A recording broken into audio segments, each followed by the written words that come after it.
ओम नमो भगवते वासुदेवाय। जय श्री कृष्ण। नमस्कार दोस्तों, स्वागत है आप सभी का हमारे चैनल भक्ति ज्ञान में। दोस्तों, आज मैं आपको गरुड़ पुराण के 15वें अध्याय की कथा सुना रहा हूँ, जिसमें हम सुनेंगे धर्मात्मा जन का दिव्य लोकों का सुख भोग कर उत्तम कुल में जन्म लेना, शरीर के व्यवहारिक तथा पारमार्थिक दो रूपों का वर्णन, अजप अजप की विधि, भगवत प्राप्ति के साधनों में भक्ति योग की प्रधानता। गरुड़ जी ने कहा, धर्मात्मा व्यक्ति स्वर्ग के भोगों को भोग कर पुनः निर्मल कुल में उत्पन्न होता है, इसलिए माता के गर्भ में उसकी उत्पत्ति कैसे होती है, इस विषय में बतलाइए। हे करुणानिधि, पुण्यात्मा पुरुष इस देह के विषय में जिस प्रकार विचार करता है वह मैं सुनना चाहता हूँ, मुझे बताइए। श्री भगवान ने कहा, हे ताक्ष, तुमने ठीक पूछा है। मैं तुम्हें परम गोपनीय बात बताता हूँ, जिसे जान लेने मात्र से मनुष्य सर्वज्ञ हो जाता है। पहले मैं तुम्हें शरीर के पारमार्थिक स्वरूप के विषय में बतलाता हूँ, जो ब्राह्मण के गुणों से संपन्न है और योगियों के द्वारा करने योग्य है। इस पारमार्थिक शरीर में जिस प्रकार योगी लोग षट चक्र का चिंतन करते हैं, वह सब मुझसे सुनो। पुण्यात्मा जीव पवित्र आचरण करने वाले लक्ष्मी संपन्न गृहस्थों के घर में जैसे उत्पन्न होता है और उसके पिता तथा माता के विधान एवं नियम जिस प्रकार के होते हैं, उसके विषय में तुमसे कहता हूँ। स्त्रियों के ऋतुकाल में 4 दिन तक उनका त्याग कर देना चाहिए, अर्थात उनसे दूर रहना चाहिए। उतने समय तक उसका मुख भी नहीं देखना चाहिए, क्योंकि उस समय उनके शरीर में पाप का निवास रहता है। चौथे दिन वस्त्रों सहित स्नान करने के अनंतर वह नारी शुद्ध होती है तथा 1 सप्ताह के बाद पितरों एवं देवताओं के पूजन अर्चन तथा व्रत करने के योग्य होती है। 1 सप्ताह के मध्य में जो गर्भ धारण होता है, उससे मलिन वृत्ति वाली संतान का जन्म होता है। प्राय ऋतु काल में 8वें दिन गर्भधारण से पुत्र की उत्पत्ति होती है। ऋतु काल के अनंतर युग्म सम रात्रियों में गर्भधान होने से पुत्र और अग्युम विषम रात्रियों में गर्भधान होने की से कन्या की उत्पत्ति होती है। इसलिए पूर्व की 7 रात्रियों को छोड़कर युग्म की रात्रियों में ही सगम समागम करना चाहिए। स्त्रियों के रजो दर्शन से सामान्यतः 16 रात्रियों तक ऋतुकाल बताया गया है। 14वीं रात्रि को गर्भधान होने पर गुणवान, भाग्यवान और धार्मिक पुत्र की उत्पत्ति होती है। प्राकृत जीवों सामान्य मनुष्यों को गर्भाधान के निमित्त उस रात्रि में गर्भाधान का अवसर प्राप्त नहीं होता। 5वें दिन स्त्री को मधुर भोजन करना चाहिए। कड़वा, खारा, तीखा तथा ऊष्म भोजन से दूर रहना चाहिए। तब स्त्री का वह क्षेत्र गर्भाशय औषधि का पात्र हो जाता है और उसमें संस्थापित बीज अमृत की तरह सुरक्षित रहता है। इस औषधि क्षेत्र में बीज पनप गर्भाधान करने वाला स्वामी अच्छे फल को प्राप्त करता है। तांबूल खाकर, पुष्प और श्रीखंड से युक्त होकर तथा पवित्र वस्त्र धारण करके मन में धार्मिक भावों को रखकर पुरुष को सुंदर शैया पर संवास करना चाहिए। गर्भाधान के समय पुरुष की मनोवृत्ति जिस प्रकार की होती है, उसी प्रकार के स्वभाव वाला जीव गर्भ में प्रविष्ट होता है। बीज का स्वभाव धारण करके चैतन्यांश पुरुष के शुक्र में स्थित रहता है। पुरुष की काम वासना चित्रवती तथा शुक्र जब एकत्व को प्राप्त होते हैं, तब स्त्री के गर्भाशय में पुरुष द्रवित होता है। स्त्री के गर्भाशय में शुक्र और शोणित के संयोग से पिंड की उत्पत्ति होती है। गर्भ में आने वाला सुकृति पुत्र पिता माता को परम आनंद देने वाला होता है और उसके पुंसवन आदि समस्त संस्कार किए जाते हैं। पुण्यात्मा पुरुष ग्रहों की उच्च स्थिति में जन्म प्राप्त करता है। ऐसे पुत्र की उत्पत्ति के समय ब्राह्मण बहुत सारा धन प्राप्त करते हैं। वह पुत्र विद्या और विनय से संपन्न होकर पिता के घर में बढ़ता है और सत्पुरुषों के संसर्ग से सभी शास्त्रों में पांडित्य संपन्न हो जाता है। तब तरुणावस्था में दिव्य अंगना आदि का योग प्राप्त करता है और दानशील तथा धनी होता है। पूर्व में किए गए तपस्या, तीर्थ सेवन आदि महापुण्यों के फल का उदय होने पर वह नित्य आत्मा और अनात्मा अर्थात परमात्मा और उससे भिन्न पदार्थों के विषय में विचार करने लगता है, जिससे उसे यह बोध होता है कि सांसारिक मनुष्य ब्रह्मवश रस्सी में सर्प के आरूप की भांति वस्तु अर्थात सच्चिदानंद ब्रह्म में अवस्तु अर्थात अज्ञान आदि जगत प्रपंच का अध्यारोप करता है, तब अपवाद अर्थात मिथ्या ज्ञान या भ्रम ज्ञान के निराकरण से रस्सी में सर्प की भ्रांति के निराकरण पूर्वक रस्सी की वास्तविकता के ज्ञान के समान ब्रह्म रूपी सत्य वस्तु में अज्ञान आदि जगत प्रपंच की मिथ्या प्रतीति के दूर हो जाने पर और ब्रह्म रूप सत्य वस्तु का सम्यक ज्ञान हो जाने पर वह उसी सच्चिदानंद ब्रह्म का चिंतन करने लगता है। सांसारिक पदार्थ रूप असत्य या अनात्म पदार्थों से अन्वित या संबंध होने वाले इस ब्रह्म के संग रहित शुद्ध स्वरूप के सम्यक बोध के लिए मैं तुम्हें इसके साथ अन्वित या संबद्ध प्रतीत होने वाली पृथ्वी आदि अनात्म वर्ग के अर्थात पंचभूतों आदि के गुणों को बतलाता हूँ। पृथ्वी, जल, अग्नि, वायु तथा आकाश ये 5 स्थूलभूत कहे जाते हैं। यह शरीर इन्हीं 5 भूतों से बनता है, इसलिए 5 भौतिक कहलाता है। हे खगेश्वर, त्वचा, हड्डियां, नाड़ियां, रोम तथा मांस ये 5 भूमि के गुण हैं। यह मैंने तुम्हें बतलाया है।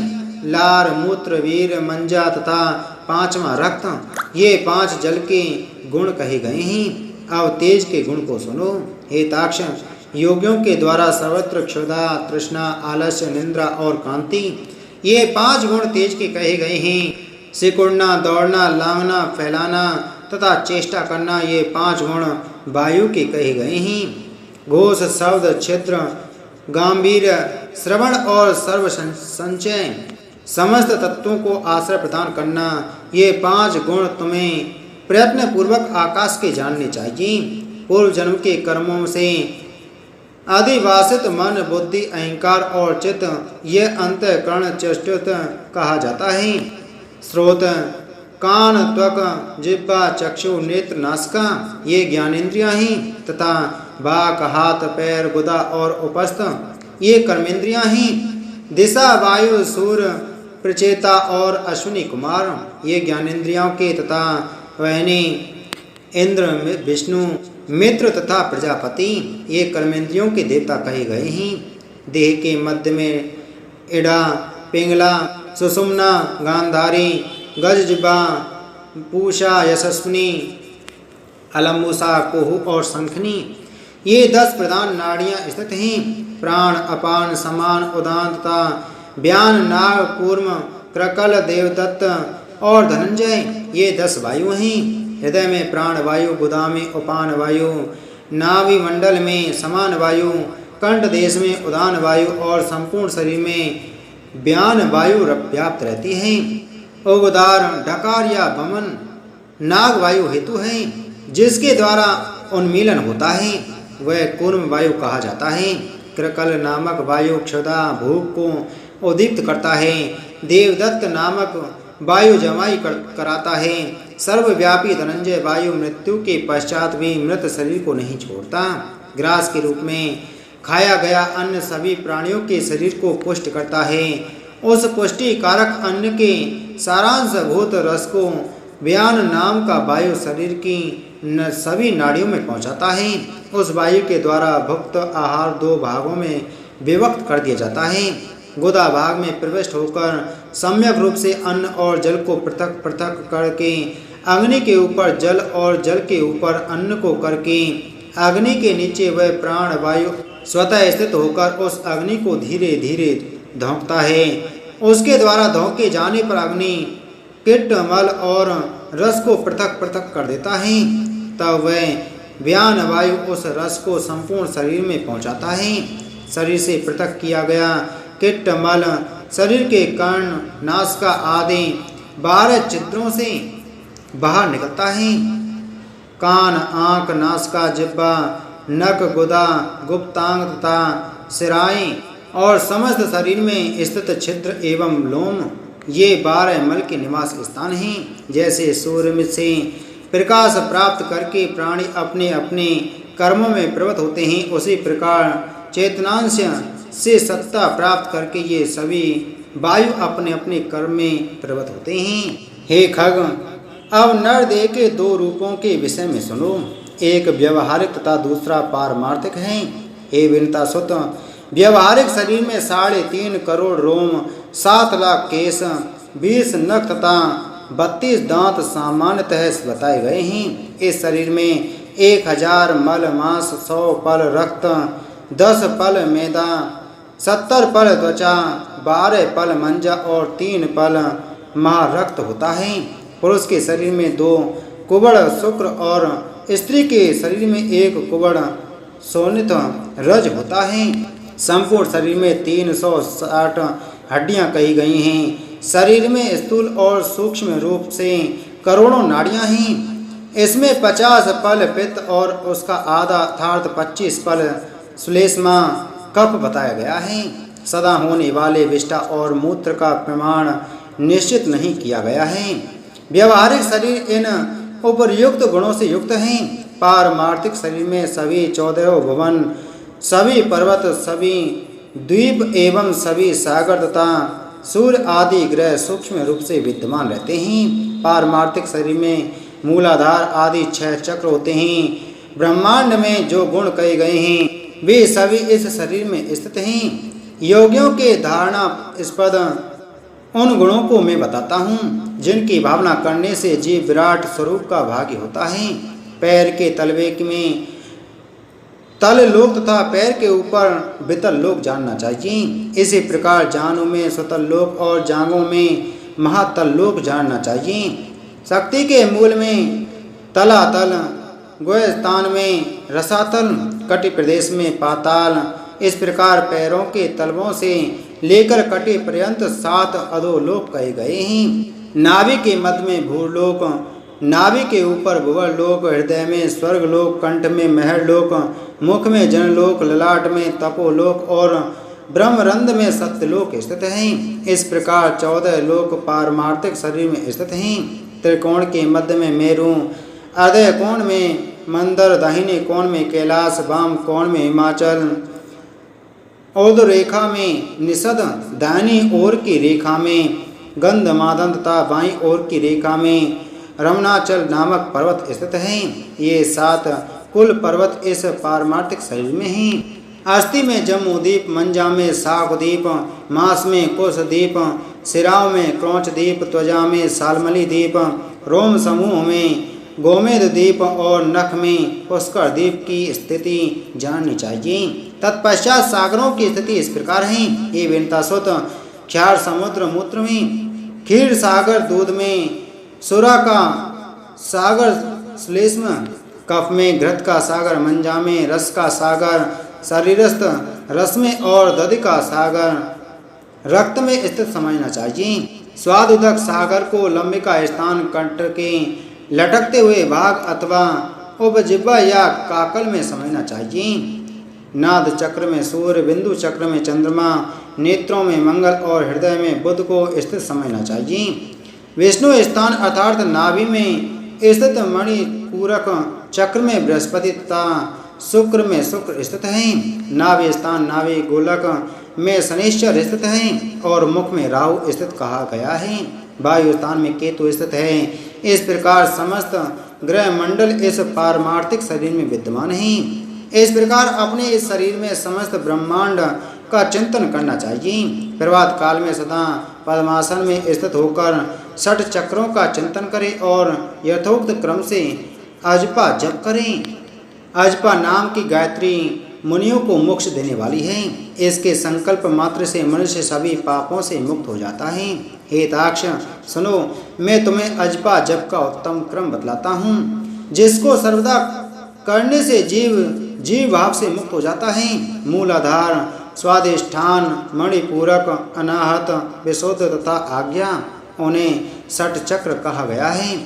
इन चक्रों का क्रमशः मूलाधार गुदा प्रदेश के ऊपर में, लिंग देश में, नाभि में, हृदय में, कंठ में, बाहों के मध्य में तथा ब्रह्मरंध्र सहस्त्रार में चिंतन करना चाहिए। मूलाधार चक्र चतुर्दलाकार अग्नि के समान और वा से सा पर्यंत वर्णों वा सा का आश्रय स्थान है।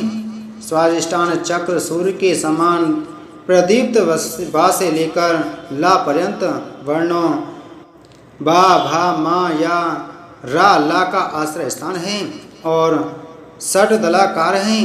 मणिपूरक चक्र रक्तिम आहवा वाला 10 दलाकार और डा से लेकर फा पर्यंत वर्णों में डा ढा ना ता था दा धा ना पा फा का आधार है। अनाहत चक्र 12 लाकार स्वर्णिम आवा वाला तथा का से ठा पर्यंत वर्णों में का घा गा घा डा चा जा झा ना टा से ठा से युक्त हैं। विशुद्ध चक्र 16 दलाकार 16 स्वरों आ ए ओ र ल ए ओ छोटे अंग और बड़ी अंग से युक्त कमल और चंद्रमा के समान कांति वाला होता है। आज्ञा चक्र हंस है। इन 2 अक्षरों से युक्त द्विदलाकार और रक्तिम वर्ण का है। उसके ऊपर ब्रह्मरंध्र में दीप्यमान सहस्त्रदल कमला चक्र है जो कि सदा सत्य में, आनंद में, शिव में, ज्योतिर्मय और शाश्वत हैं। इन चक्रों में क्रमशः गणेश, ब्रह्मा, शिव, विष्णु, जीवात्मा, गुरु तथा व्यापक पर ब्रह्म का चिंतन करना चाहिए। अर्थात मूलाधार चक्र में गणेश का, स्वादिष्ठान चक्र में ब्रह्मा जी का, मणिपूरक चक्र में विष्णु का, अनाहत चक्र में शिव का, विशुद्ध चक्र में जीवात्मा का, आज्ञा चक्र में गुरु का और सहस्त्रार चक्र में सर्वव्यापी पर ब्रह्म का चिंतन करना चाहिए। विद्वानों ने एक दिन रात में 21,600 श्वासों की सूक्ष्म गति कही गई है। हंग का उच्चारण करते हुए श्वास बाहर निकलता है और सह की ध्वनि करते हुए अंदर प्रविष्ट होता है। इस प्रकार तात्विक रूप से जीव हंस है इस मंत्र से परमात्मा का निरंतर जप करता रहता है। जिस जीव के द्वारा अहोरात्र में किए जाने वाले इस अजपा जप के 600 मंत्र गणेश जी के लिए, 6000 ब्रह्मा के लिए, 6000 विष्णु के लिए, 6000 शिव के लिए, 1000 जीवात्मा के लिए, 1000 गुरु के लिए और 1000 मंत्र जप चिदात्मा के लिए निवेदित करने चाहिए। श्रेष्ठ संप्रदाय वेत्ता अरुण आदि मुनि इन 6 चक्रों के ब्रह्ममयूख किरण के रूप में स्थित गणेश आदि देवताओं का चिंतन करते हैं। शुक्र आदि मुनि भी अपने शिष्यों को इनका उपदेश देते हैं। अतः महापुरुषों की प्रवृत्ति को ध्यान में रखकर विद्वानों को सदा इन चक्रों में देवताओं का ध्यान करना चाहिए। सभी चक्रों में अनन्य भाव से उन देवताओं की मानस पूजा करके गुरु के उपदेश के अनुसार अजपा गायत्री का जप करना चाहिए। इसके बाद ब्रह्मरंध्र के में अधोमुख रूप में स्थित सहस्त्रदल कमल में हंस पर विराजमान वर तथा अभय मुद्रा युक्त दोनों हस्त कमलों की स्थिति वाले श्री गुरु का ध्यान करना चाहिए। गुरु चरणों से निकली हुई अमृतमयी धारा से अपने शरीर को प्रक्षालित होता हुआ सचिंतन करके फिर पंचोपचार से पूजा करके स्तुति पूर्वक प्रणाम करना चाहिए। तदंतर कुंडली का ध्यान करना चाहिए जो 6 चक्रों में 3.5 वलय में स्थित हैं और आरोह तथा अवरोह के रूप में 6 चक्र में संचरण करती है। तदंतर ब्रह्मरंध्र में बहिर्गत सुषुम्ना नामक धाम प्रकाश मार्ग का ध्यान करना चाहिए। उस मार्ग से जाने वाले पुरुष विष्णु के परम पद को प्राप्त करते हैं। इसके अनंतर ब्रह्म मुहूर्त में मेरे द्वारा चिंतित आनंद स्वरूप स्वप्रकाश सनातन रूप का सदा ध्यान करना चाहिए। इस प्रकार गुरु के उपदेश से मन को निश्चल बनाएं। अपने प्रयत्न से ऐसा नहीं करें क्योंकि गुरु के उपदेश के बिना साधक का पतन हो सकता है। इस प्रकार अंतर्याग संपन्न करके बहिर्याग का अनुष्ठान करना चाहिए। स्नान तथा संध्या आदि कर्मों को करके विष्णु और शिव की पूजा करनी चाहिए। देह का अभिमान रखने वाले अर्थात 5 भौतिक शरीर को ही अपना शरीर समझने वाले व्यक्तियों की वृत्ति अंतर्मुखी नहीं हो सकती। इसलिए उनके लिए सरलता पूर्वक की जाने वाली मेरी भक्ति ही मोक्ष साधिका हो सकती है। यद्यपि तपस्या और योग साधना आदि भी मोक्ष के मार्ग हैं तो भी इस संसार चक्र में फंसे हुए व्यक्तियों के उद्धार के लिए मेरा भक्ति मार्ग ही समीचीन उपाय है। ब्रह्मा आदि देवों ने वेद और शास्त्र का पुनः पुनः विचार करके 3 बार यही सिद्धांत सुनिश्चित किया है। यज्ञ आदि स्वधर्म भी अंतःकरण की शुद्धि के हेतु हैं और इस शुद्धि के फलस्वरूप मेरी भक्ति प्राप्त होती है, जिसे प्राप्त करके व्यक्ति पुनः जन्म मरण आदि दुखों से पीड़ित नहीं होता। हे ताक्ष, जो सुकृति मनुष्य इस प्रकार का आचरण करता है वह मेरी भक्ति के योग से सनातन मोक्ष पद प्राप्त करता है। इस प्रकार गरुड़ पुराण के अंतर्गत सारुद्वार में सुकृति जन्माचरण निरूपण नामक 15वां अध्याय पूरा हुआ। बोलो गरुड़ पुराण की जय, बोलो विष्णु भगवान की जय।